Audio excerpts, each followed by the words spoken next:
Something's created, it's done to death, the counter-creations arise as opposition, the genre overall thrives, it dies, and then maybe one day it rises again. Many things have gone through this cycle, whether it's the dead westerns of old or the superhero story still running the box offices today. In anime, the equivalent right now is the isekai genre. The explosion of stories involving going to other worlds flooded the market. As per the cycle, the counter-creations arose. Critiques and spoofs alike then started to gain popularity, but not only because of their self-aware nature of this overloaded genre, but because they were able to surpass the original trend. Dark takes on the reality of life and comedies captured the attention of everyone, even those that previously didn't care for isekais to begin with. This anime is one of those, and its amazingness can still be felt after the many times I've seen it. Its take on humanity and the portrayal of some of the realest characters I've ever seen put into fiction all put it ahead above the rest. Look at the counter isekai juggernaut itself, Re:Zero.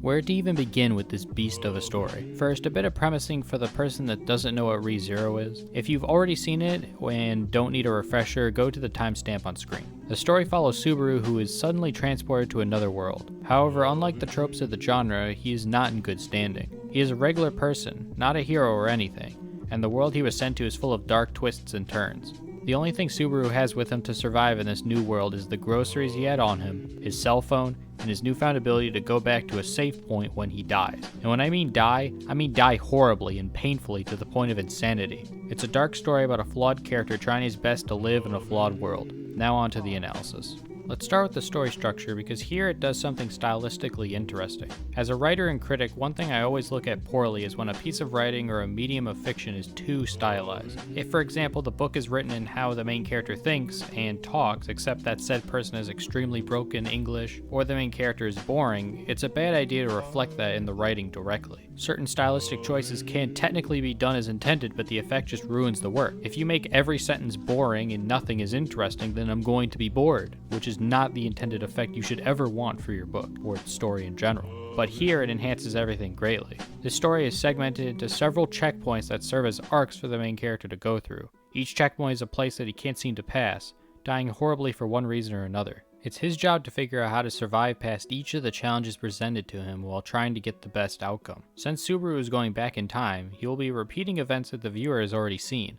If it's something generic, it'll usually be skipped over, but there are times where the repeated interactions do something new. For example, the main character's interactions with the shopkeeper every time he goes back to the checkpoint. The more times he dies, the worse his mental state gets, and that reflects in his conversations. It's very interesting to see how things change over time for the MC. This structure in the story also helps ground the viewer on the world's logic, allowing us to understand what does and doesn't make sense. This story in a weird way plays into the mystery genre in the sense that you're trying to figure out alongside Subaru how he plans to move past the current roadblocks and what's happening. It's a take on the mystery genre that is very off-standard from the usual murder mysteries and the like, and it's well liked. I love how they did this. And this is just the structure of the story. Everything else about this anime is just as good. The characters in the story are very well fleshed out. My favorite character, Wilhelm, is a very deep character that brought me to tears by the end of his emotional arc, which leads me into the main character, the anime's focus. He is someone who, a lot of the time, you're not going to align with. In many ways, you won't even sympathize. He is selfish, dark, and for those that get what I mean, prideful. His mental state is constantly tested throughout the story, as when he goes back to several checkpoints, he's the only one that knows what happened before he died. Every time he dies, the pain and fear weighs more and more on him. If you ever want to know how to write deep characters, Re:Zero is a good place to study. There are dark characters, purely good characters, and a bunch of morally great ones. Something else that this anime does well is its cinematography.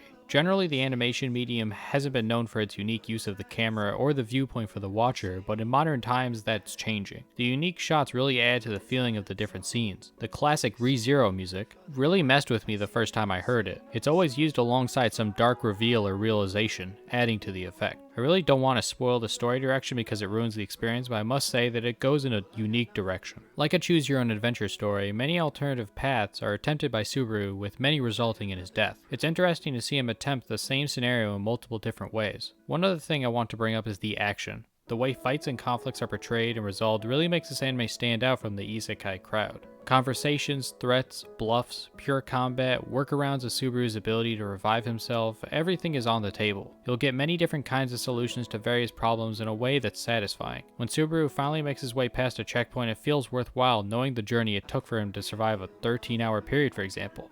And during these periods, one thing he encounters are the villains, the antagonists. The witch's cult, infighting, and other various antagonists pop up in the story, and all of them are unique from one another. The witch's cult is probably the most interesting, but none of the villains fall short. They don't all have deep motivations, but that's part of the point, and they're even made fun of in the story because of it. Everything is perfectly self-aware, and the story is all the better for it. My self-awareness lets me know that this is where I should end this off. If you enjoyed, subscribe and check out the playlist for more videos like this one. I hope to see you next time.